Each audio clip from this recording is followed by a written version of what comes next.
Lunch bag అని పట్టుకోవచ్చు కదరా. అమ్మా చిన్న చిన్న ముద్దలు పెట్టమ్మా. ఇంకా చిన్నపిల్లడవా, పెద్ద ముద్దలు తిను.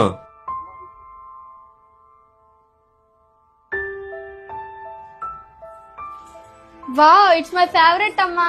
థ్యాంక్ యూ తినండి. అమ్మా. One more.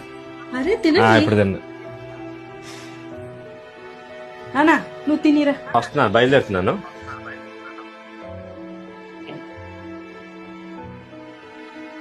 ఏంటమ్మా నాన్న నీ మీద నా మీద సిరకు పడుతూనే ఉంటారు. స్కూల్ నుంచి వచ్చినప్పుడు ఎంతే, తిన్నప్పుడు ఎంతే, ఇప్పుడు కూడా ఎంతే. నాన్నకి నేను ఎప్పుడు ఇష్టం ఉండనమ్మా.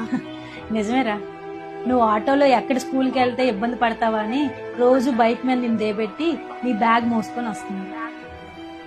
నువ్వు చిన్న ముద్దలు తింటుంటే అవి ఒంటికి వంట పట్టవని పెద్ద పెద్ద ముద్దలు తినమండం కూడా తప్పే. నీకు బజ్జీలంటే ఇష్టమని అతను తినాలని ఉన్నా సరే నువ్వు తింటావని చెప్పి అది కూడా నీకే ఇచ్చా. అమ్మ ప్రేమ కనిపిస్తుంది, నాన్న ప్రేమ గుండెల్లో ఉంటుంది. అది తెలుసుకొని నాన్ని ప్రేమించు, అప్పుడు నాన్నలో ఉన్న ప్రేమ నీకు కనిపిస్తుంది. అమ్మ తిన్నాడో లేదో అని ఆలోచిస్తే తండ్రి మాత్రమే తన బిడ్డ భవిష్యత్తులో బాగుండాలని ఆలోచిస్తాడు. అందుకే పిల్లలకి తండ్రిలో ఉన్న ప్రేమ కన్నా కోపమే ఎక్కువ కనిపిస్తుంది.